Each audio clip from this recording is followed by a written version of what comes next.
De-a lungul istoriei, multe limbi au dispărut.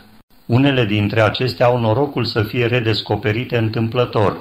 Una dintre aceste limbi pierdute și găsite este albaneză caucaziană, scrisă și vorbită în zona a ceea ce este astăzi Azerbaidjanul. Fără nicio legătură cu țara europeană modernă Albania de la Marea Adriatică, numele Albania caucaziană derivă din manuscrisele istorice grecești, iar numele său real este Ahuang sau Aluang. E vorba de grupul etnic Udi, care locuiește în principal în Azerbaidjan, creștini care trăiesc în inima unei regiuni cu majoritate musulmană din Caucazul de Sud, la Marea Caspică, între Rusia și Iran. Povestea Albaniei caucaziene începe în 1936, când savantul georgian Ilia Abuladze, care lucra în arhivele armene, a descoperit o scriere albaneză într-un manual de limbi medievale, cum ar fi armeana, georgiana, siriacă și altele. Aceasta a dus la descoperirea istoriografiei Albaniei caucaziene, istoria acum uitată a acestui stat, cuprinzând aproximativ 26 de triburi, era cunoscută istoricilor antici, inclusiv Strabon și Pliniu. Deși niciun manuscris albanez nu a supraviețuit în Caucazul de Sud, în mod surprinzător, unele au reapărut în Egipt. Descoperirea acestui document unic a fost făcută întâmplător în munții din Sinai, la mănăstirea ortodoxă Sfânta Ecaterina, un loc foarte îndepărtat. În 1975, în mănăstire a izbucnit un incendiu devastator. Acest lucru a dus la descoperirea unei camere secrete plină de manuscrise în greacă, georgiană, ebraică și latină. Au trecut încă 20 de ani până când un alt savant georgian, Zaza Alexidze, a fost trimis să studieze textele georgiane. El a bănuit că palimpsestul, un document în care scriptul original este șters pentru ca hârtia să poată fi refolosită, a ascuns o altă limbă sub cerneala unui text mai târziu, georgian. Era vorba de scrierea albaneză caucaziană, pe care din anumite motive călugării medievali încercaseră să o șteargă. Alexidze a făcut o muncă extraordinară, descifrând ceea ce s-a dovedit a fi un lecționar religios foarte timpuriu care conține calendarul bisericii. De altfel, unul dintre cei mai timpurii lecționari creștini care au existat în lume astăzi. Albania caucaziană a fost printre primele entități care au adoptat creștinismul, încă din secolul IV. În această perioadă, călugărul și lingvistul din secolul V, Mesrop Maștoț, a creat alfabetul albanez caucazian,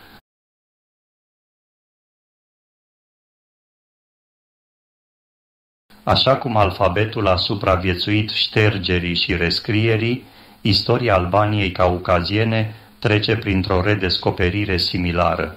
Se știu puține despre istoria sa înainte de dominația romană în secolul I înainte de Hristos, a scris istoricul grec Strabon. Țara avea 20 de triburi cu proprii lor conducători, care în cele din urmă s-au unit sub unul singur.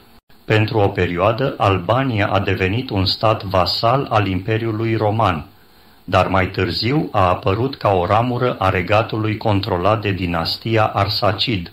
Albania caucaziană a înflorit din secolele III până în secolul VIII și și-a dezvoltat propria cultură distinctă, o cultură care nu a supraviețuit, totuși, perioadei medievale. Scrisul alban a fost inventat pe baza dialectului gargar și era compus din 52 de foneme. În această limbă au fost traduse Biblia și alte lucrări religioase. În scrierile vechi se spune că în Albania se nasc bărbați al căror păr devine alb în copilărie și care văd mai bine noaptea decât ziua. Această informație este confirmată de Solinus, secolul III după Hristos, care găsește o legătură între numele etnic și culoarea părului, Albanus albanez cu albus alb. Prin urmare, numele poporului vine de la culoarea părului. În secolul VII, țara a intrat sub stăpânire arabă, iar biserica albaneză a căzut sub jurisdicția bisericii armene. În Caucazul de Sud, 3 state distincte, Armenia, Albania și Iberia, au urmat diferite ramuri ale creștinismului oriental.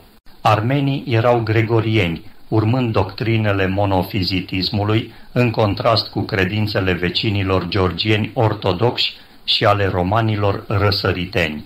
Biserica albaneză a urmat și monofizismul armean, crezând într-o singură natură a lui Isus, cea divină. Cu toate acestea, ei au fost aliniați cu biserica georgiană prin comuniunea religioasă.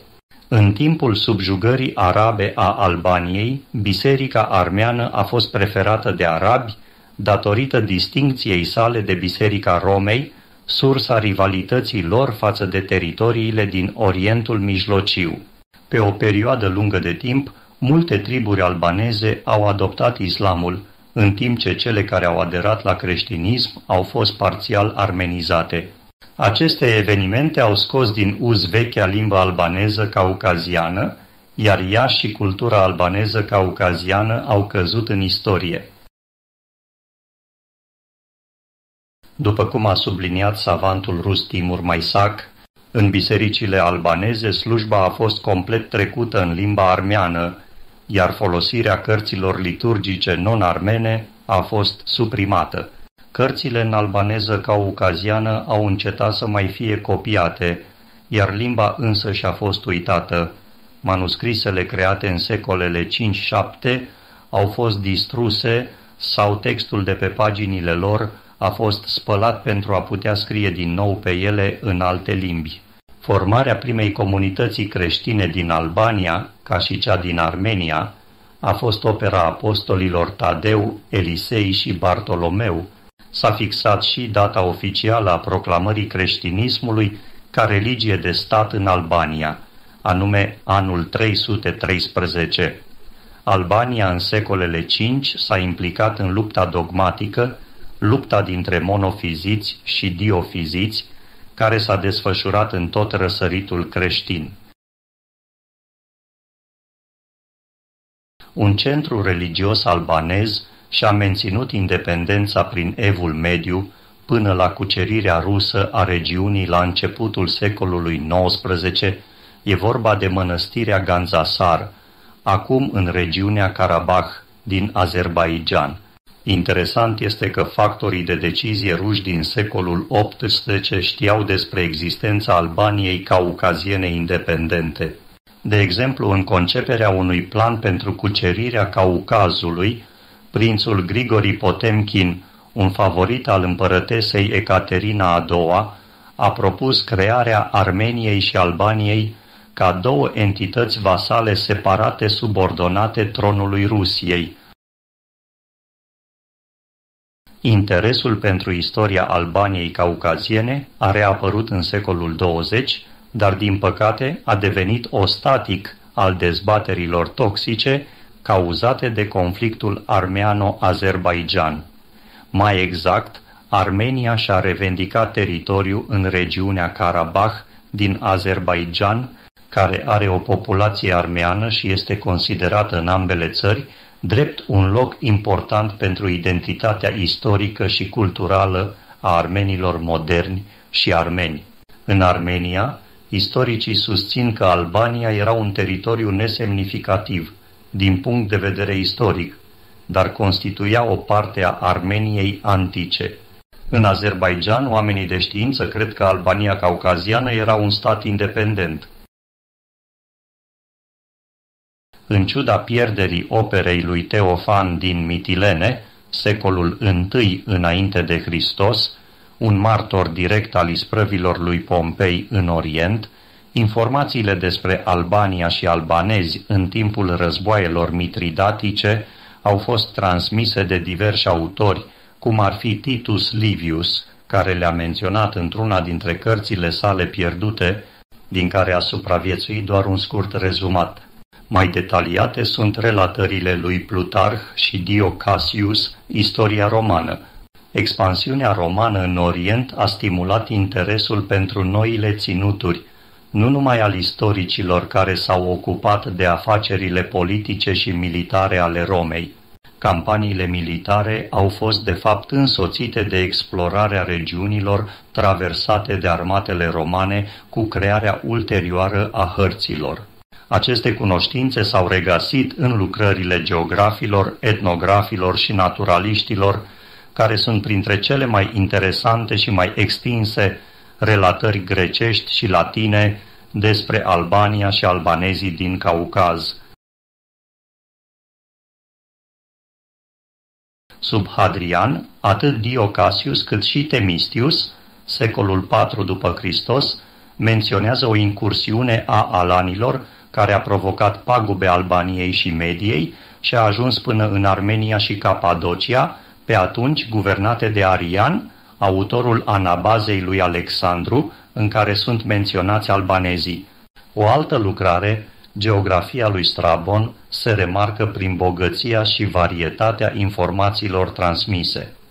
Strabon, originar din Amasea în Pont, nu departe de Caucaz, nu se limitează la notații geografice, ci face și considerații despre economia, structura politică și socială, religia și obiceiurile albanezilor. Informații despre grupurile etnice, așezările și căile de comunicație din sud-estul Caucazului se găsesc și în tabula peutingeriana, o copie medievală, secolele 12, a unei reprezentări cartografice a lumii cunoscute datând din epoca romană, secolul III. Așa numitul palimpsest albanez caucazian, păstrat în mănăstirea Sfânta Ecaterina de pe muntele Sinai, pentru prima dată permite realizarea unei imagini cuprinzătoare a uneia dintre limbile, probabil limba de stat, ale celui de-al treilea regat creștin medieval din Transcaucazia, și anume Albania caucaziană. Textele caucaziene albaneze cuprind fragmente ale diferitelor părți ale lui John Agopel, scrise de mâna lui Ioan, fragmente și într-un stil diferit. O serie de argumente atât din interiorul textului, cât și din exteriorul textului, sugerează că manuscrisele originale au fost produse în secolul VII după Hristos. Analiza textelor argumentează în mod clar în favoarea presupunerii că traducătorii s-au bazat pe sursele corespunzătoare din limba armeană veche. Cu toate acestea, se poate arăta că textele în părți se abat de la acele texte din Biblia armeană veche care au supraviețuit până în zilele noastre, astfel că trebuie luate în considerare și sursele georgiene, grecești și siriace. Pasajele care pot fi citite din cele două texte ne oferă aproximativ 8.000 de simboluri de cuvinte. Prin urmare, palimpsestul albanez caucazian oferă o perspectivă considerabilă asupra lexicului, gramaticii și fonologiei limbii sale, care acum poate fi identificat în siguranță ca o variantă timpurie a limbii udi. Albaneza caucaziană, sau udi vechi, diferă de udi actual printr-o serie de trăsături, inclusiv un set suplimentar de consoane palatalizate. În cartea a patra Naturalis Historia Plinius cel Bătrân abordează și subiecte etnografice ale regiunilor din Asia de Vest. În capitolul 15, el vorbește despre popoarele care trăiesc pe malurile Mării Caspice și Hircaniei, care corespunde aproximativ regiunii Transcaucaziei de Est. Aici, el afirmă, la intrare pe partea dreaptă locuiesc udinii, un trib scitic, chiar în unghiul gurii. Apoi, de-a lungul coastei sunt albanii, urmașii lui Iason. În analiza făcută de Herodot grupurilor entice din zonă, el urmărește nivelul de grecizare al acestora. Un exemplu este cel al grupului de budinoi, despre care se spune că a trăit la nord de Marea Neagră și la nord de Sciți, la râul Tanaiș, Don. El spune: budinoi sunt o rasă foarte mare și numeroasă, și toți au ochii albaștri și pielea deschisă, și pe pământul lor este construit un oraș de pădure, al cărui nume este Gelonos, și fiecare parte a zidului are 30 de stadii lungime și înaltă în același timp, toate fiind din lemn, și casele sunt de lemn și templele, căci în ea sunt temple ale zeilor eleni, dotate după stilul elen, cu imagini sacre și altare și chilii, toate din lemn, și țin sărbători la fiecare 2 ani la Dionisos și sărbătoresc ritualurile lui Bacchus, căci gelonienii sunt inițial eleni și s-au îndepărtat de stațiile comerciale de pe coastă și s-au stabilit printre budinoi și folosesc parțial limba scitică și parțial elena.